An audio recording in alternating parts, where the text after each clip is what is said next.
Thank you for listening to Comics for Fun and Profit. This is your sneak peek at next week with Kyle, episode number 413. Drew is currently off in Oconomowoc, Wisconsin at what they were originally labeling the world's smallest Comic-Con, but now they are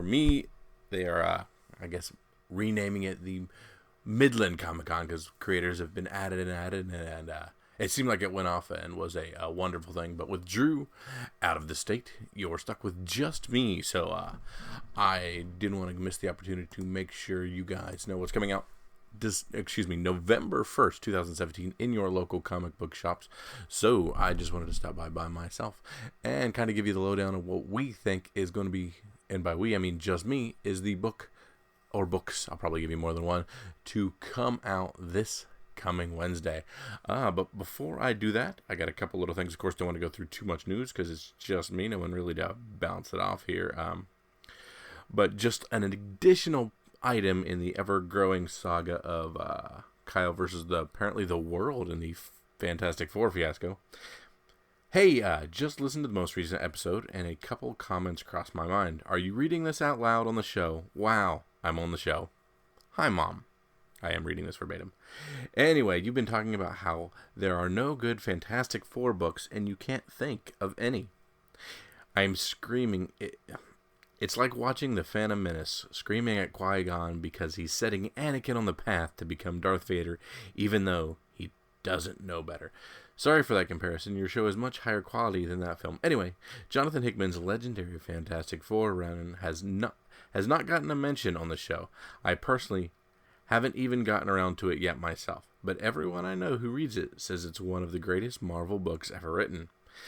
And if Kyle isn't aware, the Council of Ricks from Rick and Morty is a straight rip-off of the Council of Reeds concept from that series. You know, Hickman guys. The series that put Hickman on the map. The reason why people like the Fantastic Four, at least the people who read it, is that. On another note, Jughead the Hungrier was a one-shot by Michael Walsh before being made into a series. So that's a shout-out to Drew and myself who were confused about why we think we'd seen that book before and why it was different. So now it's an ongoing. And tell everyone to check out Comics That Work, where we don't overlook Hickman Fantastic Four runs. Winky faces, smiley emoticons, and everything else. Clint Strauss he writes comic books. He's from Oconomowoc himself, and he does the podcast Comics That Work. Drew's been on an episode of that as well. So yet an additional episode in the Fantastic Four is the greatest of all time fiasco that I've found myself in. And I guess there's no better way to bolster up that title than to say, hey, something that you like from many, many years later took a tiny concept from something they did back in the day and made it cool. So we'll see. I might have to jump into that Hickman run because I'm now, of course, challenging myself to find some Fantastic Four, other than, like I said, the Galactus and Silver Surfer thing, that I think is just stellar and a reason why anybody is, man, thank you, Marvel, for bringing back the Fantastic Four. I don't know where I would be without them. Anyways, back to the rest of the world. So that's all I wanted to get into for that, and just a little shout out to make fun of me for my Fantastic Four picks. So let's head over to previewsworld.com. Let's go over to November 1st, 2017. That's our next release day. Let's find that table view and let's scroll down. Let's start where we always like to start. I'm going to start in Dark Horse. And Dark Horse really has nothing. Looks to me like they have one legitimate release of Usagi Yojimbo 163, and then a few publications and trades and other things like that. So nothing I really need in Dark Horse this week, so I'm going to move on to DC. DC, we've got Batman 34 coming up. We've talked about Batman. We've got Part 2 of the Rules of Engagement, Tom King, and of course Joel Jones doing the cover A art there. So that's a big reason why Drew's back on the Batman train. I want to talk for just a second. We've got Batman, the Dark Prince Charming hardcover. And Jason wrote in, it said, Dear Kyle, since Drew is in the world's smallest Comic-Con at Cowabunga, I thought I'd help you and give you his pick. This is Jason. His picks for November the 1st. Batman, the Dark Prince Charming hardcover book number 1. Number 2 will come out in the spring of 2018, so it's going to be written, every biannually, twice a year or something like that. Who knows? So this is 64 pages, $12.99. It's written and drawn by acclaimed European comics master Enrico Meridi. And they said the previews art looks really good on it. His understanding is that European comics are made in hardcover format, so this is just kind of the standard for there. So acclaimed European master Enrico Marini from Eagles of Rome and Le Scorpion, things that I unfortunately do not know, makes his American comics debut with an original 2-part graphic novel starring the Dark Knight. What secret connection do both Batman and the Joker share with a strange and mysterious young girl? After she's kidnapped by the Joker, Batman must plunge deep into the underworld of Gotham City and race against time to find out where she's being held. The stakes are high, and for Batman, it's personal. So, you get 64 pages now, and you get 64 pages in the fall. So, seems like it might not be a bad little thing. We're hearing good buzz from that. So if you're in your comic book shops for $12.99, you might want to pick that up and know that the culmination of that will be next spring. I've been hearing a lot of great buzz about Batman the White Knight #1. We are on a second print for #1. This is, of course, Sean Murphy's writing. It's kind of a book where the roles have been reversed and Joker's become the good guy and Batman's becoming not the good guy. So we've got our second issue coming out of that, as well as a second printing of our first, and it looks like we've just got a slight color fade of the cover A, so nothing to really chase as far as a different cover on that one. But I've heard nothing but good, and it is actually sitting right here beside me, and I'm going to get on that because I thought it sounded like an interesting concept, but I didn't know how sold I would be. But from what I'm hearing from other people that have read it, it's actually quite good and a very intriguing concept. So, of course, it's an 8-issue series, and book 2 is out this coming Wednesday. Let's see here. Black Lightning, Cold Dead Hands, 1 of 6 course. Black Lightning optioned and a TV show. I remember seeing a trailer for it around San Diego Comic-Con, I believe, but I've kind of lost track of it from that. But we have 6 issues. Tony Isabella writing, Clayton Henry on art. Tony Isabella is apparently the initial artist, the original artist on this, or I'm sorry, the original writer, the original creator. So they brought him back for a 6-issue series and teamed him up with Clayton Henry for this. So just in time to get a little bit of buzz for, I'm assuming the TV show is starting now or just started. So we'll find out. I'll do a little bit more research on Black Lightning to find out what's going on there. Ken Lachey on the cover B there. Let's see here. Cyborg 18, one of the most disappointing Dustin Nguyen covers of all time as the cover B. So sometimes I like Dustin Nguyen. This is not a situation where I do. That's not a good cover. Of course, we have Dead Man, #1 of 6. And what's special about Dead Man #1? Well, first thing, we have Neil Adams doing both the writing and the art. Classic Neil Adams cover with Batman kind of reaching there. We've seen that before on a few different things he's done. So some more of that. $5. Why is this $5 for cover I? Oh, because it glows in the dark. That's right. You can get your Dead Man #1 glow in the dark edition, and I am ashamed to say I got the glow in the dark edition. I don't know why. I thought it sounded neat. I thought, just for fun, I'll snag it because I want to see what the technology is and how it is. So I have a glow in the dark edition, I believe, coming. But you can just get a standard edition for $3.99. But if you want to pay $4.99, by golly, that thing will glow in the dark. Let's see. Deathstroke, Shane Davis on the cover B there. Harley and Ivy meet Betty and Veronica, 2 of 6. I skipped that one, so I have no clue or inkling about that one. The Jetsons are back, written by Jimmy Palmiotti. We've got a cover by Amanda Connor, but the interior art is by Pierre Breteau. Meet George Jetson, a family man living an analog life in a digital world. His wife Jane is a brilliant NASA scientist working off-world at Confederate. At conference, sorry.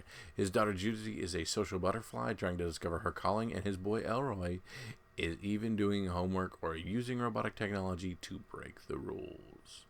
So we have, similar to what we had with Scooby-Doo Apocalypse, we have the Jetsons being rebooted.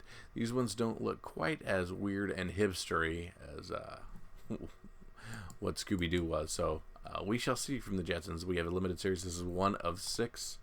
And let's see who's doing our cover B. Let's see, Amanda Connor's on cover A. And cover B is going to be Dave Johnson doing Jetsons #1, cover B. 6-issue series. I haven't been doing a lot of these titles, so I'll probably just stick with not doing this one as well. But if you're interested in the Jetsons or some of these off-the-wall titles that DC's doing, give it a shot. Nightwing 32. Nightwing continues with its Raptor's Revenge Part 3. So Raptor's back, and he's in for Nightwing and Blockbuster are forced into becoming allies as Raptor's plans grow more sinister. So my boy Nightwing back at it with Raptor again. Superman 34. Really nice little Tony S. Daniels cover B. We have what we're now calling the 800th issue. So Imperious Rex Part 2 falls on what we are placing all Supermans together in a big mold, and we are at 800 issues, $2.99. So if you're interested in the 800th issue of Superman, there we go. So kind of nice to see some of the legacy numbering popping in. It doesn't look like on the cover A they really even mentioned the 800th issue.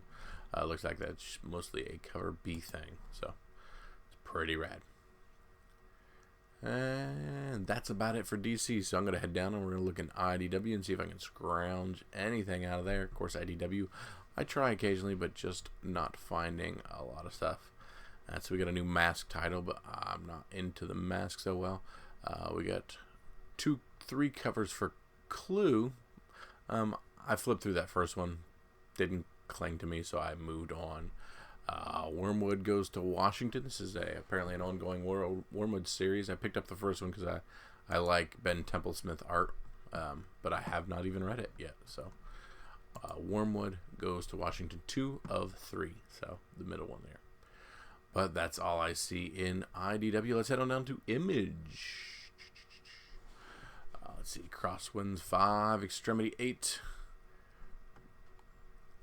Lazarus Plus 66 #4. That thing that I thought was originally a one-shot is a 6-shot there. We have Paper Girls 17. Of course, Brian K. Vaughan and Cliff Chang. At last, the Paper Girls learn what the hell is going on. That is a solicit from a BKV book I can get behind. So, it's pretty rad. They appear to be on an old Mac PC there. So, remember, if you are confused by Paper Girls, hopefully the issue 17 clears some things up. Of course, we have Walking Dead 173 here. Final fight. Jesus is confronted on the road. And then we have an ellipses after that. So there's more to come. So this could be a very interesting issue. Of course, I am obsessed with Walking Dead. So we shall see what happens in this one. I've got several of those coming, and I will be top of the stack for me. I've been hearing a few things about #1 with a bullet #1. I'm not sure on that. Jacob Seman, Semahn, Seman, on writing, and Jorge Corona on the art. A sublime piece of futurism that is both entertaining and as absurdly and terrifying as it is predictious, by Clive Barker. That's a little blurb about it. Her social media strong. Her variety show segments a hit. Nash Huang is at the top of her game, but when the IRIS, with I being capitalized and the other being lowercase, shutter contact lenses hits the market, Nash's life is personally invaded. The latest leap forward in technological progress. These contacts not only play videos or augment reality, but also record footage. Fighting to keep her life together after a leaked sex tape goes viral, a clingy superfan is the last thing on Nash's mind. But that's exactly when the bodies pile up and the terror begins. So interesting. An odd future premise from the best-selling team that brought you Goners comes #1 with a bullet. So an interesting #1 from Image there. I've heard some good things and I've heard some who knows things about it. So for $3.99, might want to check that out because you just never know with Image, and it seems like a pretty nifty premise. But that is all for me in Image. We got a couple Walking Dead tributes from Crosswinds, Cat Skags on the art for those. But that's it. So let's head on down to Marvel and see if I can suss out exactly what Marvel's doing. Black Bolt number 7. Of course, it's the one Inhumans title that everyone's talking about. Saladin Ahmed on writing, Fraser Irving on the art, Christian Ward on the cover. Homeward bound, Black Bolt and his unlikely allies are finally free, but their escape came at a high cost. The Midnight King returns to Earth with a heavy heart and a new companion, the telepathic alien Blinky, a child with nowhere left to go. So, not a big Inhumans guy, but I hear a lot of great things about Black Bolt, so good on them for being one of the few Inhumans title to keep it moving. Old Man Logan 30. Curious to see what the future holds for that title. Days of Anger concludes. Maestro has played his hand. Logan and Hawkeye may be in over their heads. Power Pack 36 or Power Pack 63 Legacy. Of course, with Power Pack, we've gone back to Legacy numbering. Devin Grayson writing this. Where is Power Pack? Part 1 of 1. So this is a one-shot. Apparently just gets back in a twist of fate. 4 children gained incredible powers, and in a universe full of war-hungry aliens and terrorizing gangsters, they would need them. Thus Power Pack was born. But when an enemy from the past rears its head again, the youngest power finds herself in a body-snatching nightmare. Big brother Alex better come around, or Katie is toast. A never-before-told adventure comes to light as Katie Power revisits family history. I, of course, have a big old collection of Power Pack from back in the day. For no real reason, I hold it sentimental, so I will probably be reading this just for that, just for the heck of it. So I don't have high hopes for it, but I'll probably dip in just to see if it triggers any latent memories. Spider-Man 234 Legacy numbering. Spider-Gwen 24. We get a second printing of that Robbie Rodriguez cover that went pretty quick a few weeks ago, so that's nice. And Darth Vader number 7 by Charles Soule and Giuseppe Camuncoli on art. Legacy's end begins as Vader takes his place in command of Emperor's secret Inquisitors program. He sets his sight on one of the most dangerous Jedi remaining alive, and it's not who you'd expect. So that continues to be good. Other than that, that's about it for Marvel. A couple neat little things there. A few things coming out I skipped over. Things like Iceman and Human Once and Future King, Avengers titles. Of course, Marvel always putting out quite a few things. Of course, Peter Parker's Spectacular Spider-Man number 6 also coming out that week. So this is where we're going to head into the back half of the book, and I'm going to see if I can find anything back here that tickles my fancy that I think I need to talk about in our smaller publishers, our IDWs and Booms and Onis and all those other things. So let's see what I can find in the back half. Agent 47, Birth of a Hitman number 1. This is from Dynamic. Christopher Sabella and Jonathan Lau with Ariel Medel on art. Of course, Agent 47 is from the Hitman video game series. And we've got, looks like kind of an origin story for him, so that's kind of cool. Philip Tan, Lau doing a cover, and then there is a gameplay cover, cover C. It looks just like the cover for the latest game. Archie 25. Let's see what's going on in the world. Archie. Heart of Riverdale Part 3. Reggie Mantle has nowhere to turn now that the whole world holds him responsible for Betty's fate. Meanwhile, Betty learns just how true and noble one of her friends really is. So there you go. Betty Page for, let's see here. Is that better?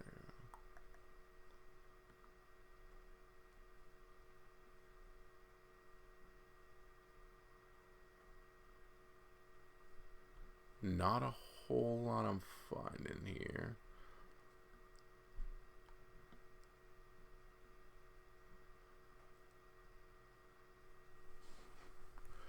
Whole lot of dead air on a podcast. That's the neglect to having one person instead of two that we can bounce back and forth and kind of find a few things here. Robotech is on its 4th issue. We've got some places able to offer us a copy of the San Diego Comic-Con exclusive. That's cool, but it should, like I said, I only dipped in that for the Stanley Lau, the Art Germ cover. Those were pretty rad. Shadow and Batman number 2 of 6. Steve Orlando writing this. We've got The Shadow and Batman teaming up again for this one, brought to you by Dynamite this time. Several pretty rad covers on that one. I actually like the cover B, the Brandon Peterson one, with the red background. Kind of rad. Skin and Earth went to a 2nd print. The second one went to a 2nd print, so it looks like a lot of Dynamite stuff. I saw something about this. Okay, so this is the book that was by Lights. Now, Lights is the musician, so she's kind of a musician that put out, similar to what we've seen a few times, a musician that puts out a string of comic books that relate to her latest album and her music. So she's got 6 parts that are coming out. 1 and 2 are already out, and both of them sold well enough to go back to a 2nd print. So while originally I was like, who is Lights? Okay, Lights I now recognize as the artist from a couple of songs I've heard before. So if you're interested in that music, there are 6 issues of a comic series that she's got putting out. She's through 2, both of them going back to 2nd prints, and I believe the 3rd one should come out some other time. I didn't see the release schedule on that one, but I was reading something about some people who were into this, and I finally put together where I know the name Lights from and why this is a thing. So that's kind of rad. The Willows number 1. What do we have here? Alternative Comics, $4.99. Nathan Carson, with art by Sam Ford. Algernon Blackwood's immortal novella of extra-dimensional weirdness on the Denab comes to life with incredible detailed artwork by Sam Ford. From Wizard Rifle. Don't know that. 2 women encounter strange horrors in the Hungarian wilderness of 1907. Nathan Carson's graphic retelling revisit. Alright, so it's based on something that's a retelling of something that I should probably know and don't. So, $5, The Willows.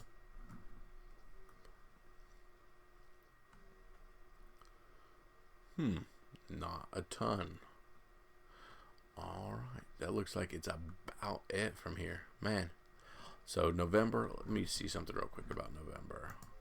November 1st is a Wednesday. 1st, 8th, 15th. Okay, so we do indeed have 5 release weeks in the month of November, so we are going to get a few scant weeks here, so we got to be on the lookout for that.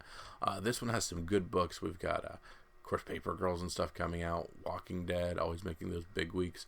Several things, but we are a little bit thin because we are spreading things over 5 weeks, and then, of course, sometimes we don't see a whole lot on Thanksgiving week, so I'm curious to see exactly where things fall this week. Of course, like we said, Jason from Hawaii sent in the Batman, the Dark Prince Charming hardcover is his pick for this one. Of course, it's $12.99, and it's a 1 of 2, and 2 coming out the next spring. Forgot to talk for a second about Frank Thierry and Tony S. Daniels doing Batman the Devastator as we continue to get our Dark Knight's Metals tie-in book in. I missed that one as I was just bouncing around from a few things to the others. Let's see here. And of course, no pick of the week in Dark Horse. In DC, like I said, I think that Prince Charming book sounds interesting. It's, of course, a hardcover release on this print. Batman White Knight number 1 going to a 2nd print bodes very well for number 2. So I suggest you pick up number 2. 2 traditionally the lowest print run of most series. So 2 is a good one to grab on that White Knight series, especially since I hear such good thing. And if you're a Black Lightning fan, a 6-issue series that starts right now. And of course, if you're a fan of Neil Adams, Dead Man starts right now. Or if you're a fan of Jetsons, that starts right now. So several different things by DC this week. All kinds of different things. But like I said, my pick is the White Knight number 2. And Jason's pick is the Batman the Dark Prince Charming hardcover number 1. Nothing from me in IDW. Of course, I say always pick out Walking Dead in Image, and I think Number One with a Bullet is worth snagging up at $3.99. So go ahead and get that book and give it a shot. An off the wall but interesting premise about a dystopian technological future that's got our main character a little turned upside down. Not a whole lot that piqued my interest that you need to run out and get necessarily in Marvel. Some neat little books, and of course a neat little Vader book there, but nothing that I believe blows anything out of the water there. And I didn't find a ton in the back half. So if anything I talked about earlier tickles your fancy, feel free to grab it up. But not a whole lot that I need to run after. Jazz Maynard 6, blah, blah, blah, a few things in there. So once again, this has been Just Kyle, kind of making sure I run through what's coming out in your local comic book shops November 1st, 2017. Drew will be back next week to regale us with tales of his visit to Wisconsin and the happenings with all the creators at the Cowabunga Comics Comic-Con therein. So once again, I want to thank you for joining me. Thank you for being with me. I apologize. This is just a short issue or a short episode, and it's just me rambling and actually not being able to read very well this evening. Don't know why my eyes are crossing every time I try to read something, but you'll have that. So if any of you stuck with me, I appreciate you listening to the whole thing, and I just wanted to make sure everybody knew what's coming out in your local comic book shops this coming Wednesday, November 1st. So make sure you follow Comics Fun Profit on Twitter. We're also on Facebook, or drop us a line in our Gmail account, and Drew will get that back, and we will have some epic discussions next week as he comes back. So for Kyle and nobody else, see ya.